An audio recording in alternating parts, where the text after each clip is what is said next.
뭐 1월 미국 주가, 특히 일본 주가 많이 오르는데 우리 주가는 많이 떨어졌었죠. 근데 1월 주가가 왜 떨어졌느냐? 이 경제가 펀더멘탈 뭐 별 요인이 크게 변하지는 않았었어요. 근데 1월 들어가지고 작년 그 11월, 12월에 우리 저 금융회사들, 기관 투자자들이 주식을 많이 사가지고요. 1, 2월에 그 이익 실현을 많이 했습니다. 네. 수급이 조금 꼬였던 것 같고요. 그런데 2월 들어서는 또 우리 주가가 한 달만 보면 세계에서 또 가장 많이 오른 나라 중에 한 나라가 되어버렸어요. 그런데 2월 그 주가 올랐더라도 특별한 업종, 특정 업종만 올랐으니까 모든 사람들한테 수익을 낼 수 있는 그런 장은 아니었을 것 같아요. 우리 그 기업 밸류업 이야기가 나오면서 특히 그 금융주들이 많이 오르고 일부 그 지주사들이 많이 올랐지, 뭐 삼성전자 같은 거는 오히려 제자리걸음만 하고 있기 때문에 1, 2월 그 시장 대응이 쉽지 않았고요. 뭐 수익률도 그렇게 내기가 어려웠던 것 같습니다. 그리고 KB 같은 기업도 예, KB 같은 금융에서 그것들이 뭐 거의 30% 이상 단기 올라버렸죠. 네. 맞아요. 그러면 최근 증시 분위기는 조금 그런 금융 지주사들 위주로 좀 올랐고, 그럼 전반적으로는 다른 기업들은 조금 오르지 않았다라고 볼 수 있을까요? 예, 그렇죠. 대표적으로 우리 국민들 약 600만 명 정도가 보유하고 계시는 그 삼성전자 같은 주가는 뭐 제자리 걸음이었죠. 물론 그 현대차는 또 뭐 저 PBR주라고 해가지고 많이 올랐습니다만 또 삼성전자는 안 오르고요. 이거 차별화가 굉장히 이거 심화됐었거든요. 네. 예, 그러다 보니까 이게 참 그 대응하기가 쉽지 않은 장이었을 것 같습니다. 물론 뭐 일부 그 금융주나 지주사 이쪽으로 비중이 높은 분들은 지금 수익률이 굉장히 높았을 거예요. 어떤 거 보면 30%, 60% 가까이 올랐으니까. 그런데 그런 종목에 이렇게 집중 투자하기는 좀 쉽지 않은 시기가 아닌가. 그리고 그렇게 안 오르던 통신 서비스, 맞아요. 뭐 KT 같은 게 이게 최근에 좀 많이 올라버렸지 않습니까? 그래서 그 기업 밸류업 프로그램 이게 그 시장에 영향을 많이 줬던 것 같습니다. 특히 그 기업 밸류업 프로그램 같은 경우가 그럼 장기적으로 우리나라 증시에 좀 긍정적인 영향을 가져올까요? 어떻게 좀 전망하세요? 긍정적인 영향을 가져올 것 같습니다. 그래서 우리가 PBR이 저 낮다고 그러지 않습니까? 네. 우리 PBR이 뭐 1배 안팎, 일본은 1.4배 넘었고요. 미국은 4배가 넘어요. 그럼 우리 PBR이 왜 그렇게 낮은가? 우리가 주주 환원율이 낮았기 때문입니다. 주주 환원율이라는 것은 우리 기업들이 주주들한테 배당금을 순이익 중에서 몇 % 주느냐, 그 다음에 자사주를 얼마나 소화하느냐. 예, 그게 미국 같은 나라는 지난 10년간 평균 보니까 무려 92% 정도 돼요. 우리나라는 지난 10년 평균이 29%였습니다. 반대네요. 예, 중국이 32%였거든요. 우리가 중국보다 낮았다는 것이죠. 네. 예, 그런데 이번에 정부가 주주 환원율을 높여라. 그런 방향으로 정책 방향을 유도하고 있고요.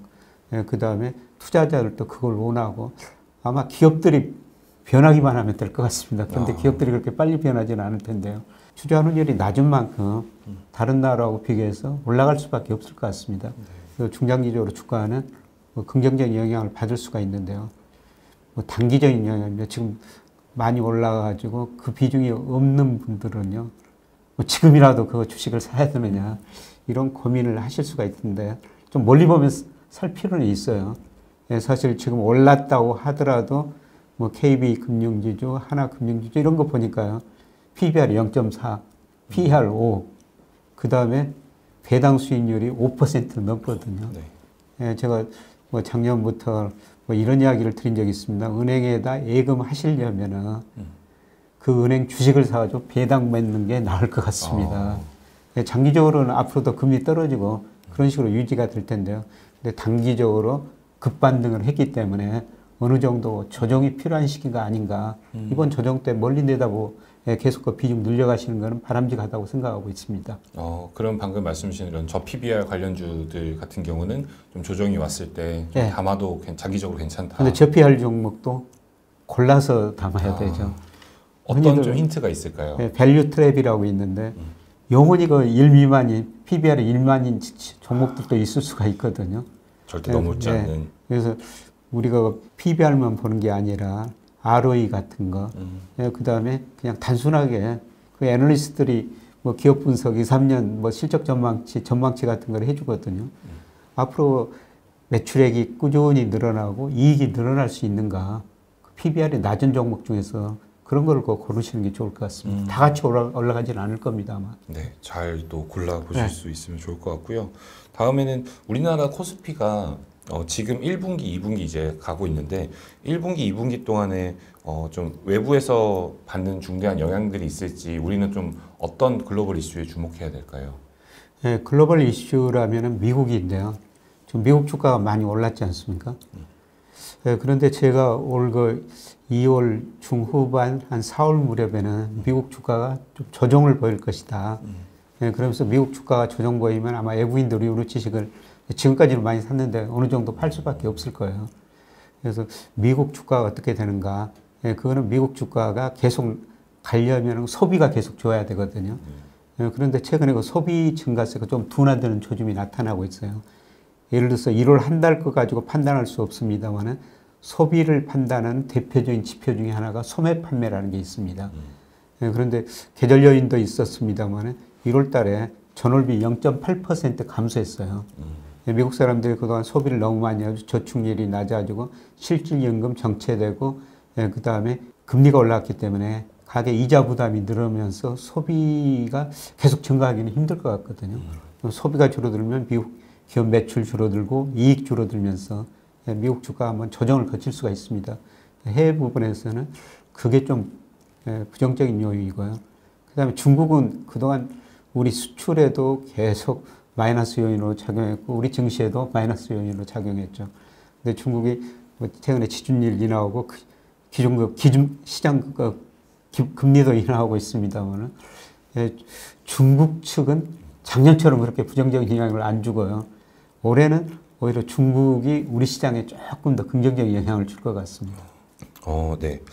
평소에 또 교수님께서 많이 말씀하셨던 장단기 금리차에 또 주목해야 될까요? 이번 코스피 장에서도? 이 장단기 금리차, 저는 채권 시장이 굉장히 똑똑하다고 생각하는데요.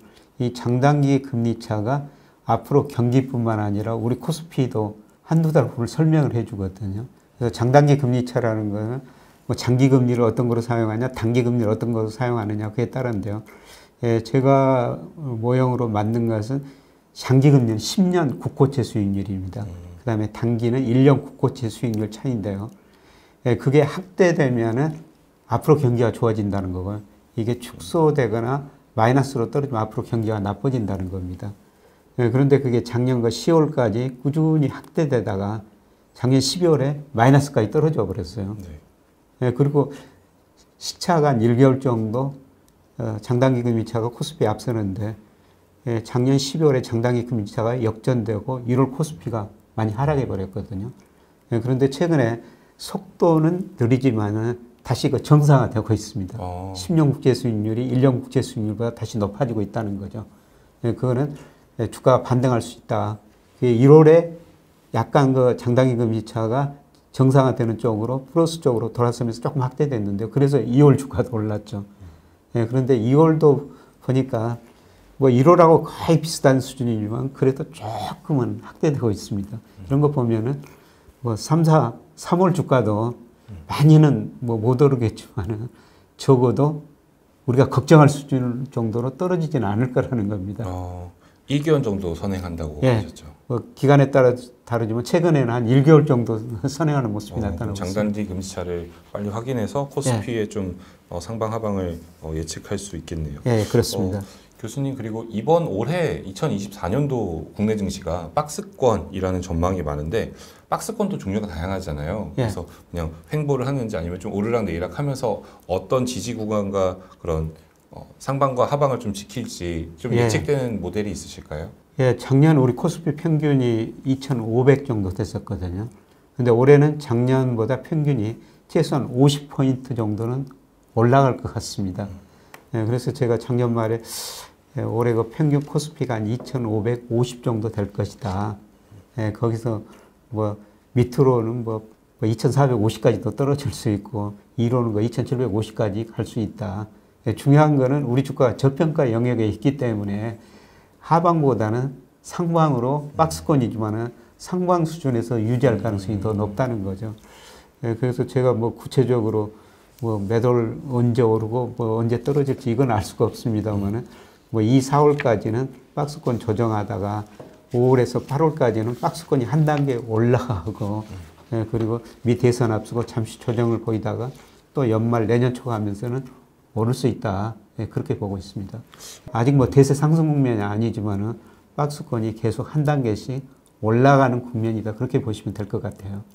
그럼 지금 같은 주가 포인트 상황에서는 그래도 좀 적극적으로 매수를 해도 괜찮은 구간일까요? 저는 뭐 4월까지는 좀 박스권 조정이라고 보고 있기 때문에 뭐 지금 적극적인 매수보다는 지금 좀 소극적 매수 하시고요. 아마 3월 후반이나 4월 초 가면서 조금 더 적극적으로 매수해도 될 것 같습니다. 아, 네. 명쾌한 또 답을 주셔서 감사합니다. 좀 한국 경제 얘기도 좀 같이 해보고자 네. 합니다. 한국 경제 좀 미래에 대해서 여쭤보고 싶은데요.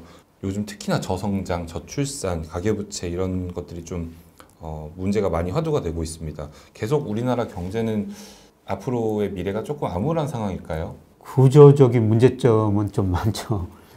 가장 중요한 문제가 우리가 구조적으로 잠재 성장률이 떨어지고 있다는 건데요.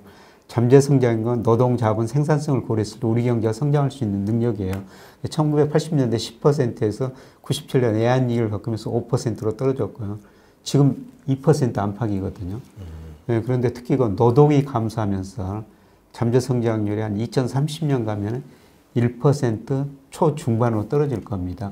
뭐 경제 성장이 낮아지면은 우리 그 좋은 일자리가 상대적으로 줄어들고요. 우리 소득이 경제 성장이 낮아지니까 소득 증가 속도도 둔화될 거예요. 이런 의미에서 구조적인 문제는 여전히 남아 있는 것 같습니다. 예, 그런데 아직 일본식 디플레이션 그거는 걱정할 단계는 아닌데요. 잠시 성장률이 장기적으로 낮아지고 있다. 이게 문제점이라고 볼 수가 있습니다.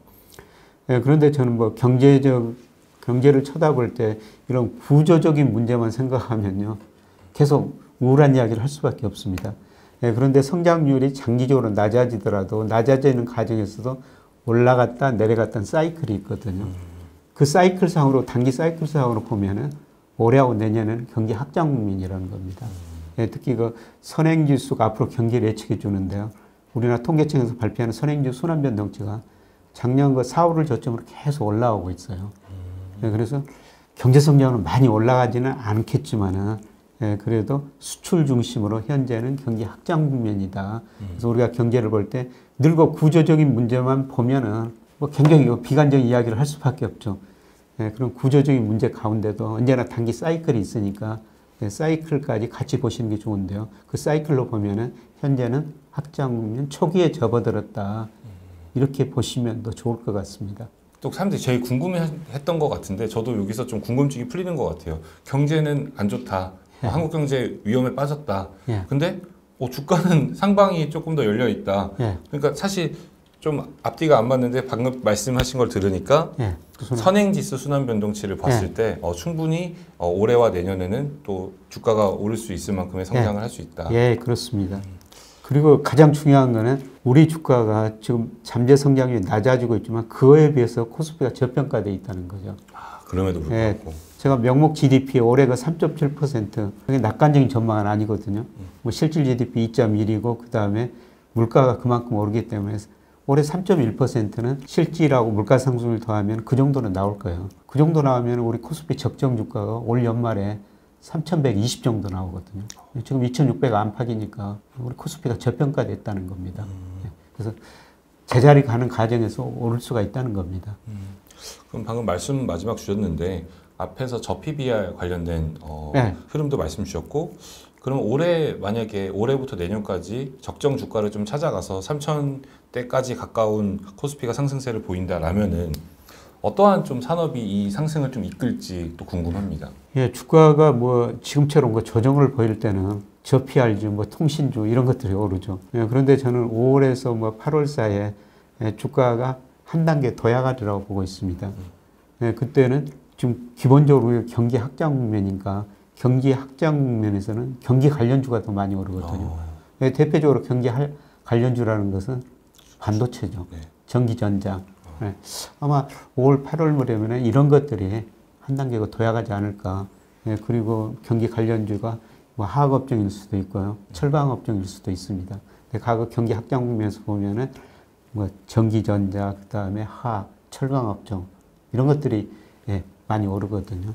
아마 5월, 8월 무렵에는 예, 지금은 뭐 박스권 조정, 기업 밸류업 이야기가 나오면서 금융주들, 통신주들 이런 것들이 많이 오르지만 아마 5월, 8월에는 조금 더 업종별로 보면은 상승률 측면에서 보면 다른 모습이 나타날 것 같습니다.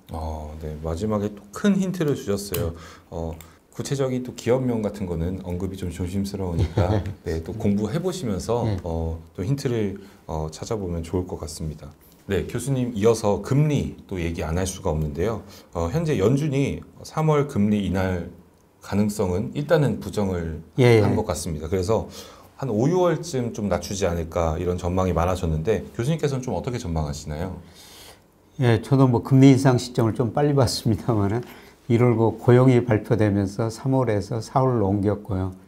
예, 그 다음에 또 1월 소비자 물가가 예상보다 조금 더 높게 나오니까 또 금리 인하 시점이 6월로 미뤄졌거든요. 예, 그런데 이거 금리를 보는 게 미국 경제를 보는 눈에 따라 달라지는데요. 일부 IB들은 5월부터 인하하리라고 보고 있어요. 예, 특히 골드만삭스 5월부터 인하하리라고 보고 있고요. UBS 전망치 보니까 좀 혁신적이더라고요. 5월부터 인하해가지고 연말에 미 연방기금 금리가 3%까지 내려갈 거라는 겁니다. 지금 5.5%니까요. 어마어마하게. 네. 그만큼 거기서는 미국 경제가 뭐 좋지 않다. 그렇게 보니까 금리를 그렇게 낮게 보는 것 같습니다. 근데 저 역시도 5월부터 금리 인하하리라고 보고 있습니다. 왜 그렇게 보냐면은 지금 소비 증가세가 둔화될 가능성이 높거든요. 1월부터의 소매 판매 증가세가 마이너스가 나왔습니다만 아마 그 소비 증가세가 둔화되면서 빠르면 1분기, 늦어도 2분기에는 미국 경제가 저는 마이너스 성장할 거라고 보고 있습니다. 전 분기 비로요. 네, 그렇게 되면 저도 그 5월부터 금리 인하하고 최소한 올해 3차례, 많게는 4차례 정도는 인하할 것이다. 그렇게 보고 있습니다. 네, 이게 기준 금리 이제 금리 인하가 3차례, 뭐 4차례가 된다라면은 미국 증시와 우리나라 증시에 일단 1차적으로 영향은 어떤 영향이 있을까요? 예, 초기에는 미국 금리 인하한다면은 아마 주가는 더 조정을 볼 가능성이 높습니다. 예, 주가를 결정하는 게 금리도 중요하지만 기업 이익 증가율이거든요. 아마 초기에는 미국이 금리를 인하한다면은 야, 경기가 그만큼 나빠지나 보다. 예, 그런 기대가 작용할 수가 있거든요. 그래서 금리 하락 속도보다 기업 이익 증가율 속도가 더 떨어지면 오히려 금리가 떨어져도 일시적으로 주가는 떨어질 수가 있어요. 예, 그게 좀 미리서 반영되면서 뭐 한 3, 4월쯤에 미국 주가가 좀 조정을 보이지 않을까 그렇게 지금 보고 있습니다. 예, 그렇게 되면은 미국 주가 조정 보이면 아마 주식형 펀드로 돈이 덜 들어오고요. 올해 들어서 외국인들이 2월까지는 정말 주식을 예를 들어서 코스피 시장에서 거의 10조 원 가깝게 순매수했거든요. 네. 예, 그런데 미국 주가가 떨어지면은 주식형 펀드로 돈이 덜 들어오면서 아마 3, 4월 무렵에는 외국인들이 우리 주식을 팔지 않을까 저는 그렇게 생각합니다. 대신 뭐 외국인이 팔면은 올해 개인들이 최근에까지는 열심히 팔고 외국인이 열심히 사주고 있습니다만 아마 3, 4월에는 개인들은 사고 외국인은 파는 네, 그러면서 외국인하고 우리 코스피 상관계수가 최근에 25일 상관계수를 보면 0.95 정도로 굉장히 높게 나오거든요. 그래서 외국인이 팔면서 아마 3, 4월은 주가가 좀 조정을 볼 가능성이 높다고 보는데요. 예, 그때 저는 다시 매수 기회라고 보고 있습니다. 아까 매수 기회라고 하셨는데 그러면 3, 4월 후에는 어떤 요인으로 인해서 조금 주가가 회복이 될까요? 아마 우리나라 측면에서는 경기 회복 조짐이 구체적으로 나타날 거예요. 그래서 한국은행이 오늘 또 저 경제 전망을 발표했습니다만은 올해 경제 성장을 전망치 2.1로 예, 작년에 1.4%였거든요. 예, 그런데 수출이 계속 증가하고 있다는 게 학이 구체적으로 될 거예요. 이미 그 수출이 증가세로 돌아서 가지고 계속 증가하는 모습, 반도체 증가하는 모습이 나타나고 있습니다만은 뭐 4월, 5월 가면은요 또 1분기 경제 성장률이 발표되거든요. 물론 속보치입니다만은 예, 거기 보면은 우리 경제가 회복됐다, 회복되고 있다, 막 이런 데이터들이 나올 것 같습니다. 예, 그러면서 우리 주가에는 상당히 긍정적인 요인으로 작용할 것 같습니다. 아까 국내 시장도 이제 장단기 금리 차에 따라서 코스피 한 달 선행한다라고 예. 하셨는데 미국도 이런 선행하는 지표를 예측할 수 있는 게 있나요? 미국은 장단기 금리 차고 미국 주가하고 그렇게 상관관계 별로 없습니다. 그런데 과거에 미국 장단기 금리차가 역전되면은 그 다음에 시간의 문제지 경기 침체가 왔었거든요. 그런데 미국 장단기 금리차가 계속 역전됐는데 아직까지도 미국 경제가 좋습니다. 그래서 일부 그 경제학자들, 일부 그 투자자들은 이번에는 다르다. 그렇게 이야기를 하고 있는데요. 그런데 보통 그 미국에서 장단기 금리차라면 10년 국제 수익률 2년 차이 가지고 전망을 하는데요.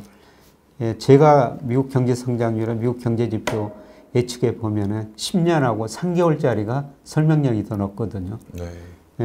그거로 예측을 해보면은 저는 이번에도 다르지 않다.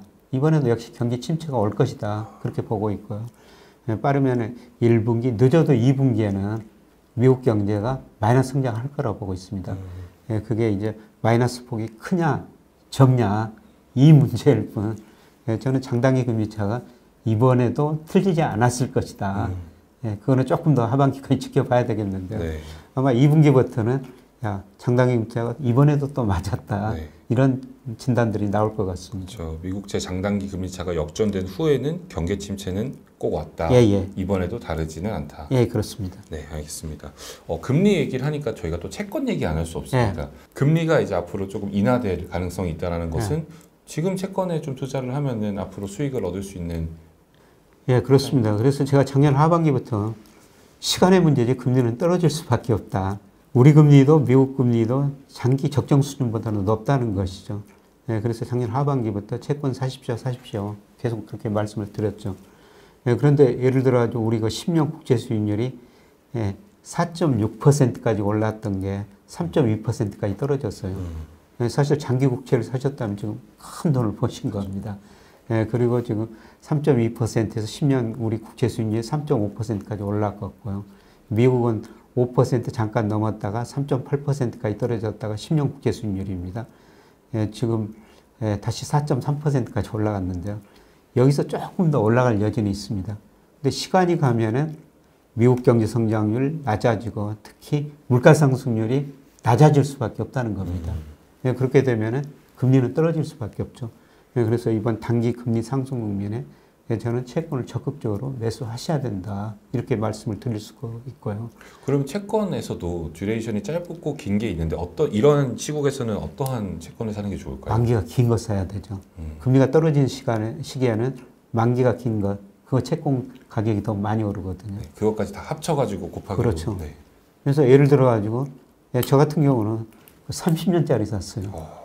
30년 그 ETF라는 게 있거든요. 국고채 30년. 물론 그거는 또 만기가 기니까 금리가 오르면 손해를 많이 볼 수가 있어요. 근데 저는 뭐 금리가 단기적으로 오르지만 중기적으로는 계속 하락 국면일 것이다. 이런 의미에서 뭐 30년짜리, 20년짜리 이렇게 만기가 긴 거 사시는 게 좋을 것 같습니다. 그럼 만기가 긴 거를 샀다라는 거는 만기까지 들고 가겠다는 게 아니라 만기만큼의 수익률을 내가 금리 하락 시기에 차익을 실현하겠다라는 전략이겠네요. 그렇죠. 근데 제가 아까 30년짜리 샀다고 말씀드렸습니다만은 그게 한 6개월도 안 됐는데요. 한때 수익률이 29%예요. 채권에서 29%라면 엄청 높은 거거든요. 주식할 필요 없죠. 근데 최근에 금리가 좀 반등해가지고 수익률이 24%까지 낮아졌더라고요. 그런데 채권에서 24%라는 건 엄청난 수익률입니다. 그런데 앞으로 저는 2년 후에 지금 3.2% 뭐 10년이 3.5% 우리나라 10년 국제 수익률이 그 정도 되지만은 저는 2년 지나면은 그게 1%에서 뭐 2% 그 사이라고 보고 있거든요. 그렇게 되면은 또 채권 가격은 한 번 더 많이 오르는 거죠. 그래서 저는 꼭 채권 투자는 하셔야 된다고 보고 있습니다. 더욱 중요한 거는 우리 가계 금융 자산 중에서 채권 비중이 지금도 3%밖에 안 돼요. 진짜 채권 투자하시는 분들 많이 없는 것 같아요. 그렇죠. 주식하시는 분들은 채권하면 재미가 없죠. 주식하면 하루에 변동성이 굉장히 높고 뭐 하루에도 10%도 볼 수가 있는데요. 뭐 채권은 뭐 일간으로 보면 변동성이 그렇게 크지 않으니까요. 아마 그리고 주식처럼 뭐 거래를 그렇게 빨리 할 수도 없거든요. 채권이 또 사람들이 접근하기 어려운 게 조금 어떤 걸 사야 되는지 많이 있고 국고채를 사야 되는지 기업채를 사야 되는지 어떤 채권을 지금 같은 시기엔 좀 주목하는 게 좋을까요? 저는 지금은 회사채 사는 시기는 아니라고 보고 있어요. 물론 좋은 회사 골라가지고 사면은 굉장히 큰 수익을 낼 수가 있는데요. 아직도 우리 기업들 저는 구조 좀 해야 된다고 보고 있습니다. 예, 그리고 신용평가회사들이 그 회사 신용등급을 낮출 수도 있거든요. 그래서 회사채 시기는 사는 시기는 아니고요. 그냥 정부가 발행하는 국고채 여기다가 조금 더 리스크를 관리할 수 있으시다면은 은행채 뭐 이 정도까지는 사시는 건 괜찮을 것 같습니다. 예, 그리고 예, 만기가 긴 것들로요. 네, 만기가 긴 것들로 금리 인하에 딱 수혜를 받을 수 있도록. 예, 그렇습니다. 그러면 마지막으로 이제 채권 투자 비율이 우리나라에서 한 2, 3%대라고 말씀하셨는데 그러면은 우리가 만약 포트폴리오를 10을 가져간다라고 했을 때 현금을 빼고 포트폴리오를 가져간다라고 했을 때 예. 주식과 채권 비율 혹은 그냥 채권으로는 좀 몇 퍼센트 정도는 그래도 채권에 지금 같은 시기에는 가지고 있어야 될까요? 예, 저는 뭐 그거는 시기에 따라 다르지만은 뭐 현재는 채권 비중을 한 뭐 10이라면은 4를 현재 주식이고 그다음에 채권 한 6 정도 채권을 더 많이. 예. 그런데 저는 뭐 한 4월쯤이라면은 네. 예, 그때는 뭐 주가가 제가 5월, 8월에 주가가 좀 많이 오를 수 있다 이런 말씀을 드렸습니다만은 예, 그때는 저는 주식을 한 7 정도, 채권을 3 정도 이렇게 비중을 조절하시는 게 좋을 것 같습니다. 이거는 그 시기에 따라 가지고 늘 비중을 좀 조절해 가야 되죠. 예, 그런데 뭐 단기로 대응하기는 쉽지 않습니다. 예, 그런데 우리가 조금 더 장기적으로 대응하셔야 되는데요. 예, 그것도 그 투자 성향에 좀 따라 달라질 텐데, 뭐 저같이 좀 나이가 드신 분들은, 예, 예, 저는 그 채권 비중을 많이 늘렸으면 좋겠어요. 안정성 때문인가요? 안정성 때문이죠. 예. 그리고 장기적으로 금리가 떨어지니까, 뭐 채권은 만기까지 가지고 있으면은, 뭐 원금 이자 받을 수가 있다는 거죠. 예, 그래서 연령대가 좀 높으신 분은 가장 중요한 게 원금 보존이거든요. 예, 이런 의미에서 예, 저는 좀 나이 드신 분은 채권 투자를 좀 많이 하시는 게 좋을 것 같고, 그다음에 뭐 20, 30대, 뭐 40대 같은 젊은 분들이라면은 좀 멀리 내다보고 이번 거 조정 국면 때 주식 비중 많이 좀 늘려주시는 게 좋을 것 같습니다. 네, 명쾌한 또 답변 너무 감사드립니다. 장기적으로는 결과적으로는 금리는 이제 인하될 것이라고 했는데 그럼 어떤 포인트, 몇 포인트까지 조금 금리가 떨어질까요? 예, 우리 기준금리가 지금 3.5%인데요. 예, 제가 뭐 적정금리 추정해 보면 이게 추정 방식이 여러 가지가 있는데요. 소위 그 테일러 준칙이라고 물론 그 제가 그거를 추정하기 위해서는 물가 상승률 예측해야 되고 경제 성장을 예측해야 되는데요. 예, 그거로 예측하면은 연말 기준금리가 한 2.7% 정도 나와요. 예, 그러면 3.5% 2.7% 정도 가려면은 보통 그 0.25%포인트 조정하니까 한 올 연말까지 한국은 이거 7월부터 금리 인하기 시작해가지고 한 3차례 정도는 인할 수가 있다는 겁니다. 예, 그런데 이미 그 시장금리는 금리 인하를 반영 많이 해버렸어요. 예를 들어서 10년 국채 수익률이 우리는 저 국고채 수익률이라고 그러는데요. 예, 최근에 그 3.4%, 한때 3.2%까지 떨어졌거든요. 기준금리 밑으로 떨어져 버렸습니다. 예, 그래서 시장금리는 기준금리 인하를 반영해가지고 밀서 떨어졌는데, 그래서 이제 7월부터 한국의 기준금리를 인하해 준다면은 시장금리, 10년 국채 수익률은 또 한 단계 떨어질 수가 있죠. 예, 이런 의미에서 채권 투자는 계속 하셔도 된다. 계속 이런 말씀을 드리고 있는 겁니다. 내년까지도 금리는 좀 계속 내려가는 추세를 보일까요? 예, 그렇죠. 금리를 결정하는 가장 중요한 요소가 물가 상승률하고 경제 성장률인데요. 우리가 잠재 성장률은 갈수록 떨어진다는 거죠. 지금 2%에서 2030년 가면은 1%, 뭐 초중반까지 떨어질 수 있다. 예, 그리고 그동안 저 물가 상승률이 높아가지고 예, 금리가 올랐는데요. 올해 한국은행이 올 하반기만 하더라도 근원 소비자 물가 상승 2.0으로 보고 있거든요. 그 물가 목표에 도달한다는 거죠. 예, 그러면 장기적으로 경제 성장률이 떨어지고 물가 상승은 낮아지니까 금리는 추세적으로 하락이라는 겁니다. 그럼 다시 조금 채권 얘기로 돌아가면 마지막에 네. 그럼 지금 진짜 채권 사기 좋은 타임 계속 오르겠네요. 내년까지는. 뭐 내년까지가 아니고 그 이후로도 한 뭐 5년, 10년 뭐 이 정도 보더라도 예, 금리는 중간중간 일시적으로 오를 수가 있는데요. 예, 계속 하락 추세라는 겁니다. 그럼 조금 이제 그럼 결과적으로 말하자면은 진짜 한 50년, 5년, 10년 만에 채권을 살 수 있는 좋은 타이밍일 수도 있는 거네요, 지금이. 예, 지금은 조금 늦었다고도 할 수가 있죠. 아, 오히려 작년 말. 예, 작년 말 10년 국채 수익률이 4.6%, 4% 넘었을 때. 그때 샀어야 되네. 예, 그때 사놓으셨으면 굉장히 좋고요. 근데 제가 말씀드린 건 지금도 늦지 않았다. 지금 늦지 않았다. 네. 네, 채권에 꼭 관심 갖고 공부해 보시면 좋을 것 같습니다. 네, 지금 이제 2024년 2월 지나고 있습니다. 2월 이제 말인데 교수님께서는 3월달 좀 자산 배분 전략을 어떻게 가져가면 좋을지 먼저 포트폴리오로 좀 설명을 해주실 수 있을까요? 예, 저는 뭐 계속 그 채권은 많이 사셔야 된다 그렇게 말씀을 드려왔고요. 예, 그 다음에 주식은 이제 3, 4월 달에 뭐 제가 조정을 보인다고 그랬습니다만 뭐 조정폭은 크지는 않을 것 같은데요. 예, 이때 그 주식 비중 좀 가감히 늘리시면서 5, 8월까지 그 대비하시는 게 예, 좋을 것 같습니다. 네. 그러면은 지금은 오히려 좀 조정장에 대비해서 현금화를 조금 준비해도 되나요? 아니면 그냥 홀드해도 괜찮은 시기인가요? 뭐 조정폭이 그렇게 크지는 않을 거라고 생각하기 때문에요. 뭐 기존에 그 주식 가지고 계신 분들은 뭐 그대로 보유하셔도 될 것 같은데요. 근데 이제 새로운 투자 자금, 뭐 현금이 생긴다면은 이것 가지고 3, 4월 무렵에 주식 비중을 가감히 좀 늘려주시는 게 좋을 것 같습니다. 네, 알겠습니다. 그리고 채권도 아까 말씀하셨는데 채권 비중도 지금 2월 현재 시점에서는 조금 늘려도 괜찮다. 예, 예, 그렇습니다. 예. 네, 그리고 교수님께서 자산 배분 전략 이렇게 말씀을 하고 계신데 늘 대체 자산에 대해서도 좀 말씀을 예, 예. 해주고 계세요. 지금에 좀 주목해야 할 대체 자산은 뭐가 있을까요? 대체 자산이라면은 뭐 금 아니면 비트코인인데요. 예, 제가 늘 말씀드립니다만 투자 자산의 한 10% 정도는 뭐 비트코인이나 금 사셔도 됩니다. 이런 말씀을 드리는데요. 예, 미국에서 얼마 전에 예, SEC 비트코인 승인. 예, 현물 ETF를 승인했었죠. 네. 예, 그런데 그 의미가 뭐냐면은 비트코인을 투자 수단으로서 공식적인 기관에서 공식적으로 인정해버렸다는 의미입니다. 네. 예, 그래서 저는 비트코인도 관심을 가져야 된다. 이런 말씀을 드리고 싶은데요.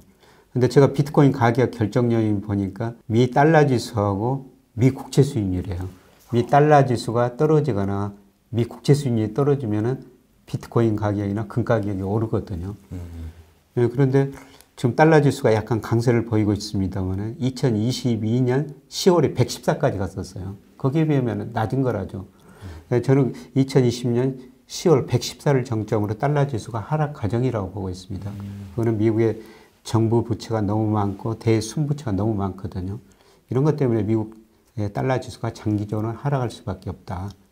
예, 그리고 미국 경제 성장률 뭐 작년에 2.5%인데요. 올해 한 1.5% 안팎 성장할 것이다. 미국 경제 성장률 낮으면 미국 국채 수익률 떨어질 수밖에 없다.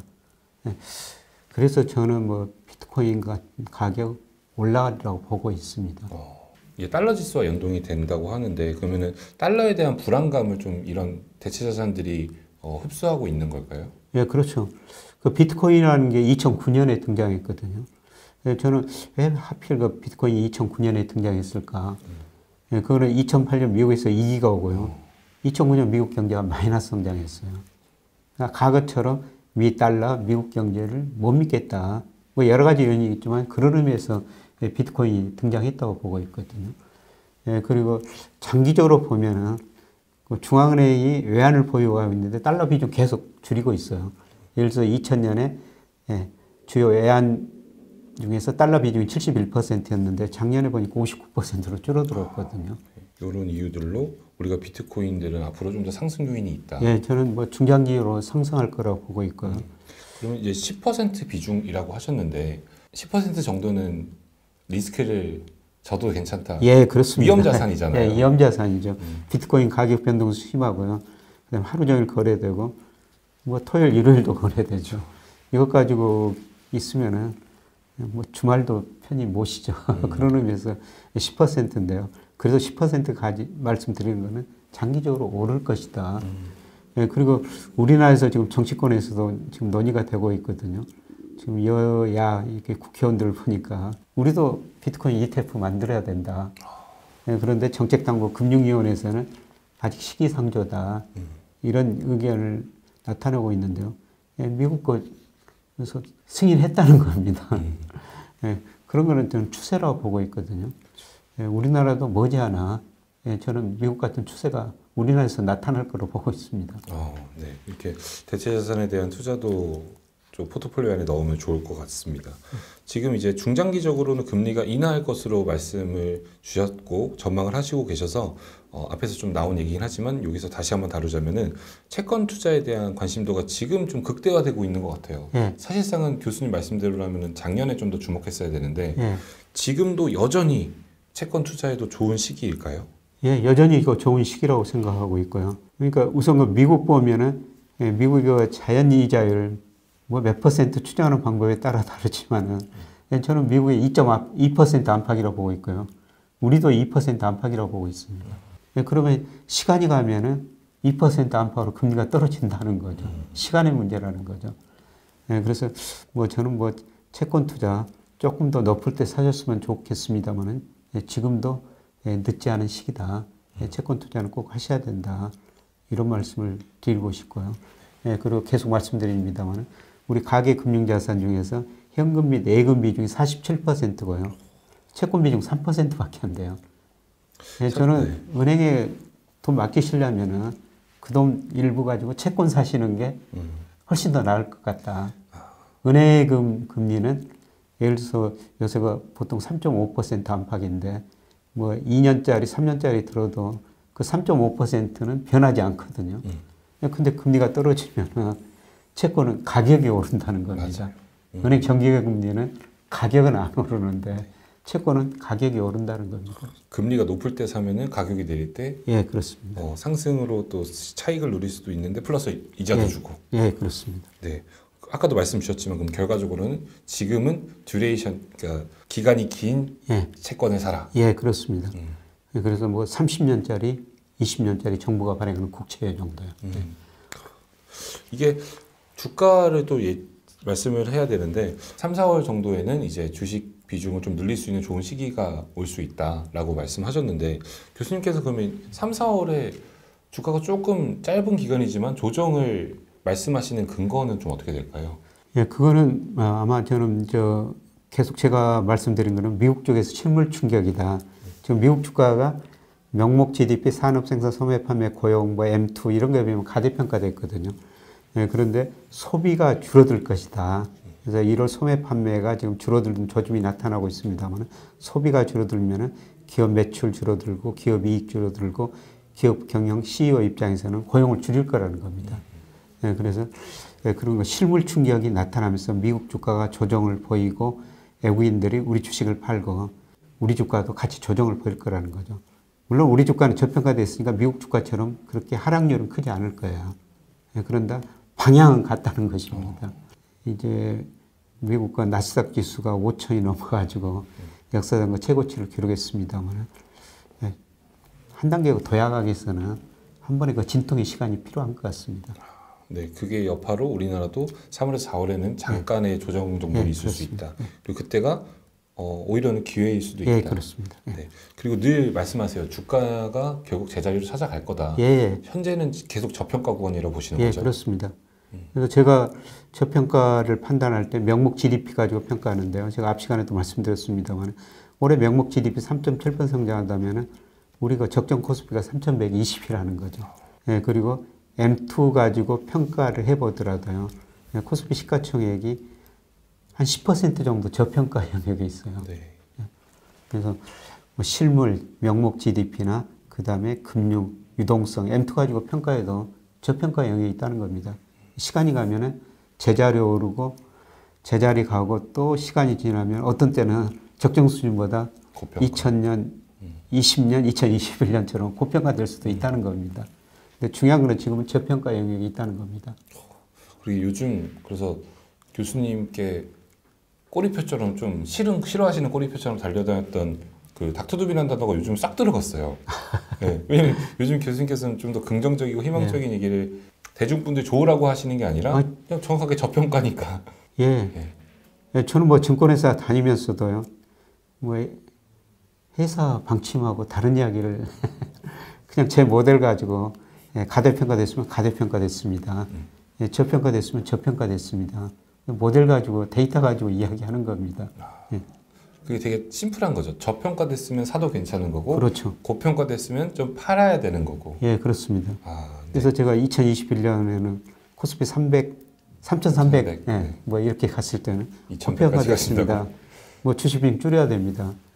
예, 그런데 지금은 뭐 그런 모든 경제지표 저평가됐다는 겁니다. 시간이 가면 제자리 간다는 거죠. 네. 예, 그래서 제가 작년부터는 예, 주식비중 뭐 더 떨어질 수도 있습니다. 떨어질 때마다 비중 계속 늘려야 됩니다. 네.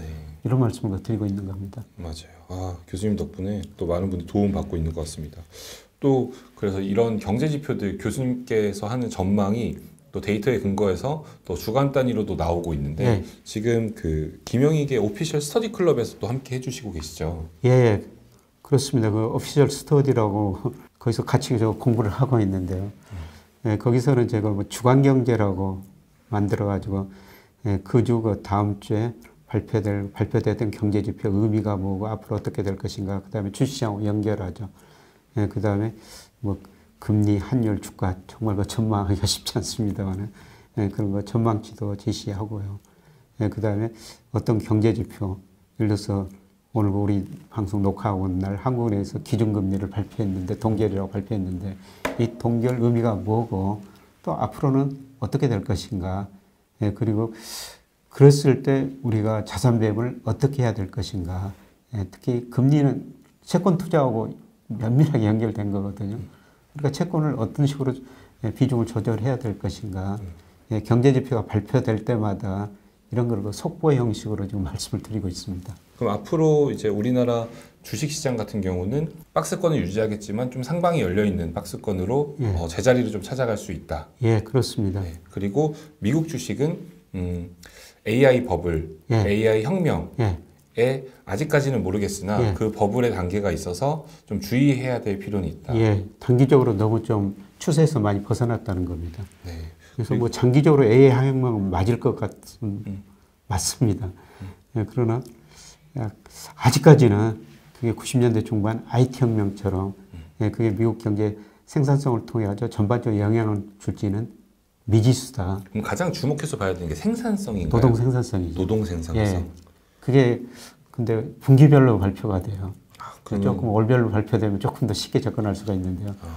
예, 분기별로 발표돼 가지고 예, 조금 뒤늦게 예, 판단할 수가 있습니다. 노동 생산성이라 함이 예, 그러면 이제 노동 대비 나오는 생산성의 가치가 높다라고 하는 건가요? 어떤 아니면 노동 우리가 인구를 우리가 말하는 회사에서 일을 하고 있는데 네.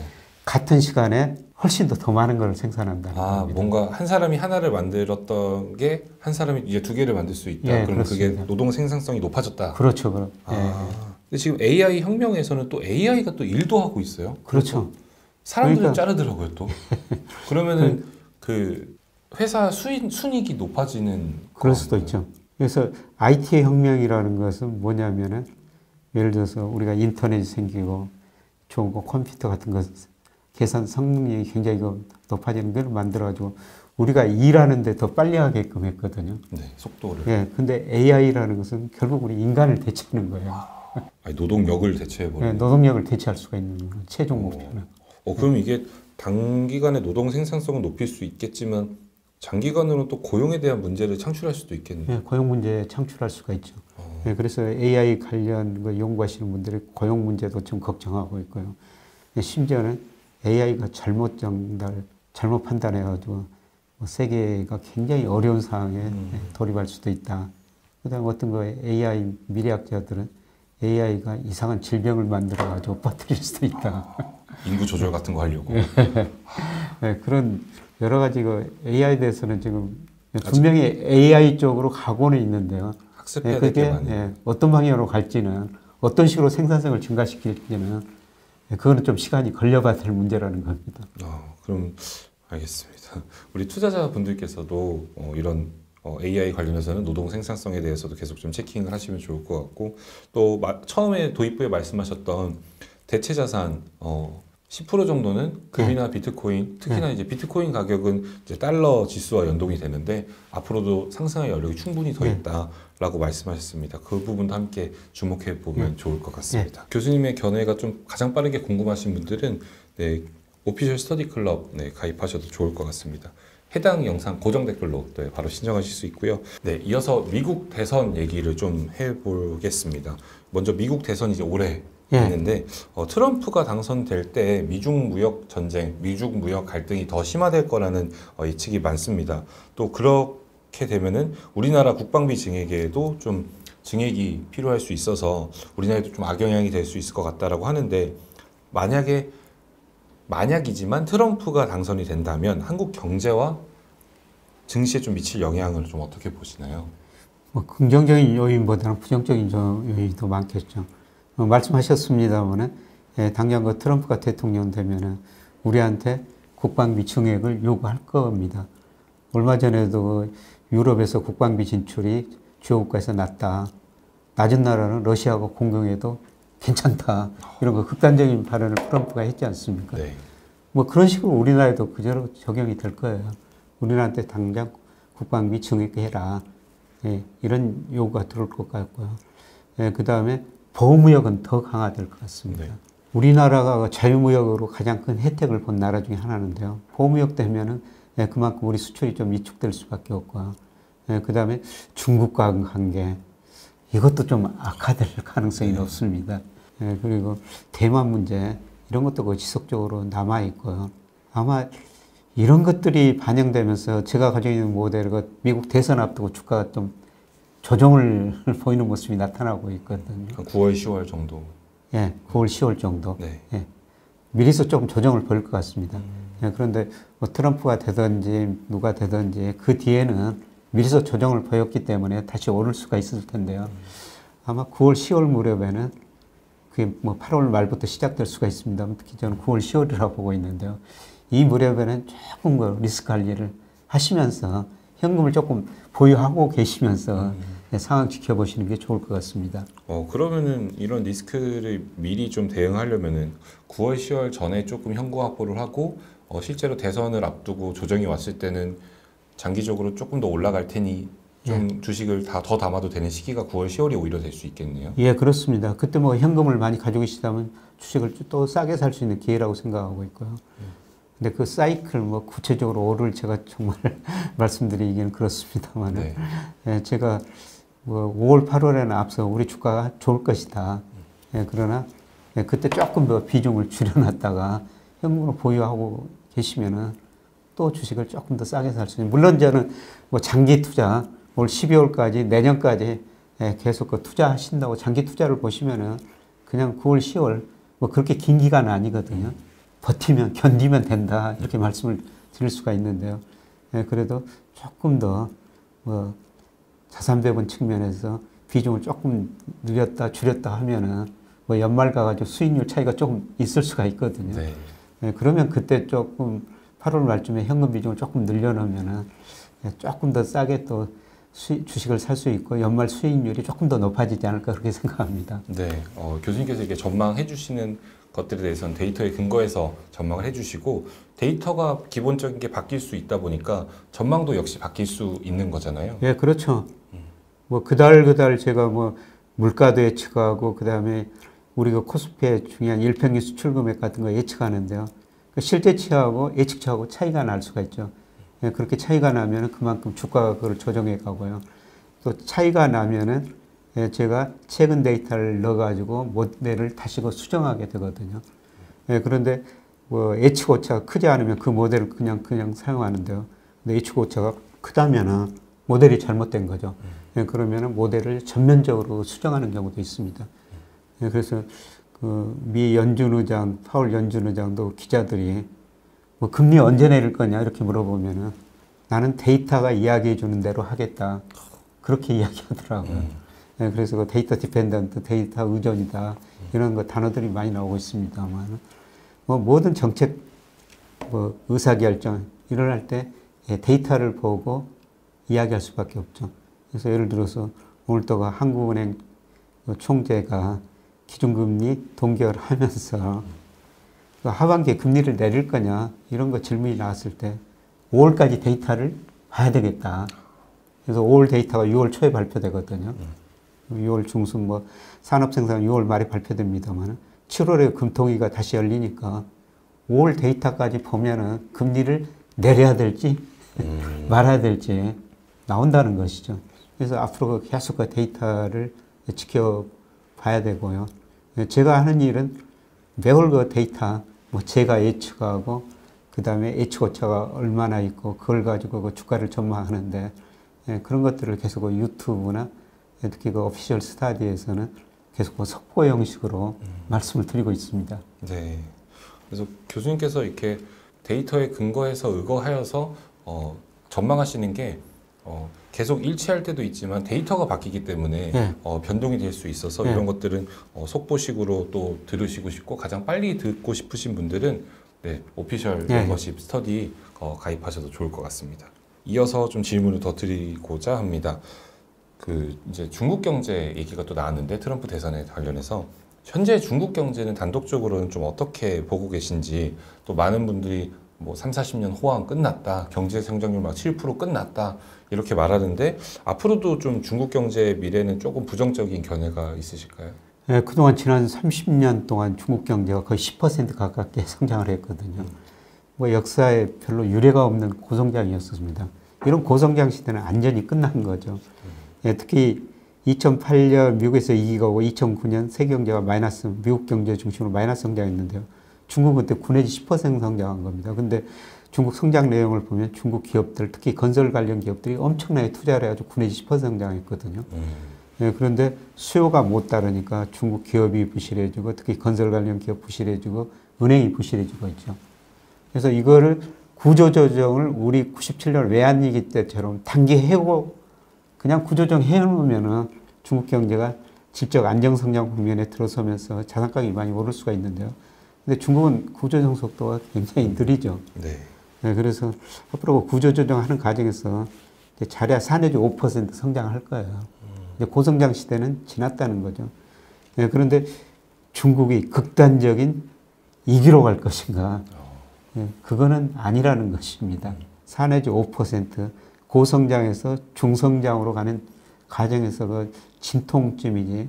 중국이 2008년 미국의 금융위기처럼 그런 위기는 겪지 않을 것 같습니다. 왜 그러냐면은 2008년에 미국 그 집값이 떨어지니까 가계가 부실해지고 그다음에 그 집을 담보로 여러 가지 파생 상품을 만들었던 금융회사들이 부실해졌거든요.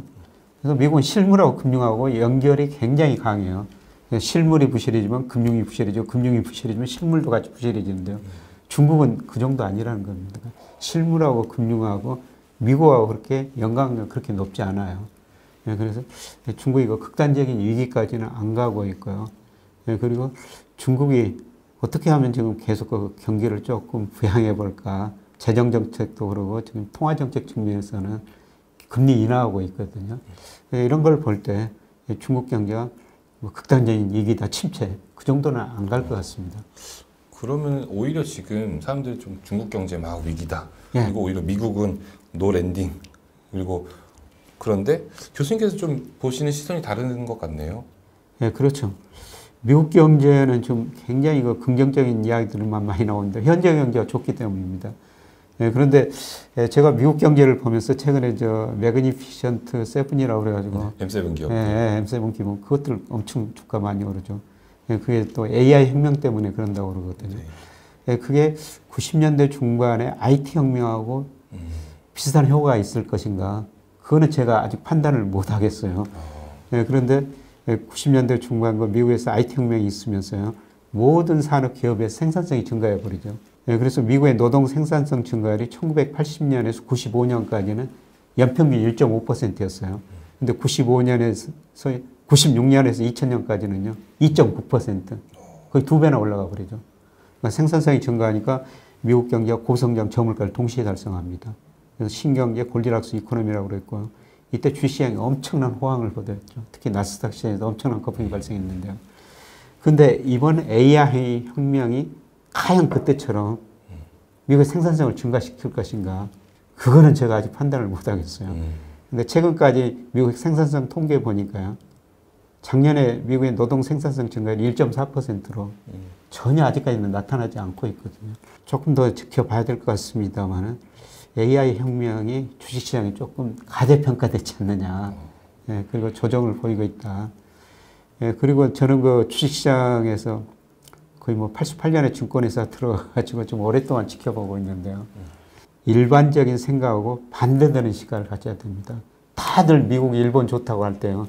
두 나라가 나빠질 수도 있다. 그 다음에 지금 중국 굉장히 나쁘다고 그러고 지금 우리가 홍콩 ELS 팔아가지고 좀 심각한 거 우리 상당히 많은 분들이 손실을 겪고 있지 않습니까? 이럴 때는 오히려 거꾸로 생각해야 된다는 거죠. 역발상. 역발상. 그래서 저는 이럴 때 역발상이 필요한 시점이 아닌가 그렇게 생각합니다. 좀 과거로 돌아가서 과거 닷컴 버블 때는 어느 정도 버블이 유지되고 그게 확 꺼졌었나요? 그게 이제 96년에서 2000년까지요. 미국 주가가 엄청 오르는데 특히 나스닥 시장이 96년에서 2000년까지 나스닥 지수가 4.5배나 오릅니다. 증시 그 전체 평균이. 예, 네. 지수가요. 지수가. 종목별로는 엄청나게 올랐죠. 예, 그러면서 2000년에 이제 거품이 발생해가지고 붕괴되기 시작하거든요. 심각하게 붕괴되었죠. 예, 그때 우리 그 미국 영향으로 우리나라 주식시장에도 엄청난 거품이 발생했었어요. 예, 그때 예를 들어가지고 예, 제가 지금 생각나는 기업 중 하나가 새로운 기술이라고 있었거든요. 전설의 새로운 기술. 네. 예, 그런데 그게 매일 상한가 치는 거예요. 정말 사고 싶어도 못 샀었어요. 예, 그런데 엄청난 거품이 발생해가지고 그 회사가 없어졌지 않습니까? 그런 식으로 그때 그 거품이 미국이나 우리나라에 심각했다는 겁니다. 예, 그런데 지금 AI 혁명이요. 예, 96년처럼 그 미국의 생산성을 증가시킨다면 또 엄청난 거품을 기대할 수가 있죠. 거품이란 게 나쁜 건 아닐 수 있지 않나요? 이게 어쨌든 그 되게 활력이 되는. 활력이 되죠. 네. 그러면서도 미국 주요 일부 산업이 거품이 발생해서 붕괴됐지만은 그 IT 혁명으로 그대로 미국의 생산성이 2008년까지 계속 높은 증가세를 유지했었어요. 그러면은 이 버블이 그냥 나쁜 의미의 버블이라기보다는 이 버블을 발생했고 이 활력을 가지고 우리는 또 투자에 잘 활용을 하면 되겠네요. 예. 근데 그런 사이클을 좀 잘 활용해야 되죠. 근데 거불 그 막바지에 들어가신 분들은 엄청난 거 손실을 보게 되는 거죠. 아까 제가 새로운 기술이라는 그 한 회사 말씀드렸습니다만 막바지에 들어가신 분들은 돈이 다 없어진 거죠. 청산되는. 네. 근데 교수님 아직 데이터로는 이게 지금 과거 IT 버블 때와 지금 AI 혁명이 같을지 다를지는 아직까지는 예. 네, 전망이 안 된다. 예, 제가 아직 그 판단을 못 하겠어요. 그래서 뭐 AI에 관련된 책도 보고 있지만은 답이 없어요. 그리고 예, 제가 그 요새 그 AI가 뭐 GPT. 네, GPT 이런 거 돈 주고 그걸 보고 있거든요. 네. 그거한테 한번 질문 한번 해봐요. GPT한테 한번 물어봐야겠네요. 예, 그래서 AI 혁명하고 예, 그다음에 IT 혁명하고 어떤 차이가 있느냐. 예, 근데 그것도 명확한 답을 못 해주더라고요. 네. 전망을 잘 못하더라고요. GPT가. 전망을 못합니다. 예. 예, 그리고 제가 더욱 놀란 거는 최근의 경제 데이터를 크게 업데이트를 못하더라고요. 바로 최근 거까지는 업데이트를 못합니다. 팔로업이 안 되는구나. 예, 아직은. 그래서 이것들이 앞으로 더 많이 개선돼야 되겠구나. 예. 과거 방대한 양의 데이터로 크롤링은 되지만 좀 현재 시적인 것들은 좀 반영이. 예, 그렇더라고요. 그러면 AI 혁명이 더 이루어져야겠네요. 예, 혁명이 더 이루어져야 됩니다. 네, 알겠습니다. 이 AI 혁명이 좀 잘 유지돼서 좀 건강하게 성장하느냐에 따라서 좀 달라지겠네요. 예, 예, 계속 말씀드리겠습니다. AI 혁명이 IT 혁명과 비슷하다. 그러면은 앞으로 5년 미국 경제 굉장히 낙관적으로 보고 지금 뭐 아까 M7이라는 그 주식들을 계속 사야 되죠. 예, 그런데 M7의 대표적인 기업 중 하나가 제일 먼저 나온 게 마이크로소프트지 않습니까? 네. 마이크로소프트가 2000년 IT 거품이 붕괴되고요. 그 다음에 제자리까지 올라올 제가 시간은 보니까 딱 10년이 걸리더라고요. 거품이 발생해가지고 한번 꺼지면은 시간이 오래 걸릴 수도 있다는 겁니다. 이거 꼭 유의해서 잘해야겠네요. 잃어버린 심전이네요. 예. 알겠습니다. 네, 교수님 오늘 긴 시간 이렇게 좋은 인사이트 나눠주셔서 대단히 감사합니다. 네. 다음에 또 기회가 되면 모시고 또 교수님의 고견 듣도록 하겠습니다. 감사합니다. 네, 고맙습니다.